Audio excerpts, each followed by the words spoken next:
ዋልያ አይቤክስ አንተ ለዘመናት በሰሜን ተራሮች ከትመህ ከቦታህ ያልተናወስክ በጊዜ ሂደት ያልተረታህ ያኔ ከሺህ ዓመታት በፊት ኢትዮጵያችን ዳዴ ስትል ንዳድ ቸነፈሩን ጦርነት ወረራውን ስታመክን ስትታገል ኢትዮጵያ ሆና በዓለም ከዳር ዳር ስታበራ ከሀያላኑ አንዷ ሆና ገሚሱን ዓለም ስታቀና ስትመራ ልጆቿን አስተባብራ አንድነቷን አጽንታ ቀኝ ገዢዎችን ስትቀጣ የጥቁር ሕዝቦች አርያ የነጻነት ቀንዲል ሆና ተመንጥቃ ስትወጣ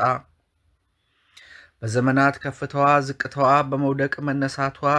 ከመሰረታዊ ውቅሯ ስሪቷ ጽንሰት ውልደቷ አብረ ነበርክ ለደቂቃ ሳትለያት ሳትኮበልል ሳትሰደድ ሁሉን ችለህ ተቋቁመህ ስፍራ ሳትለቅ ሳትሸሽ ሳትክድ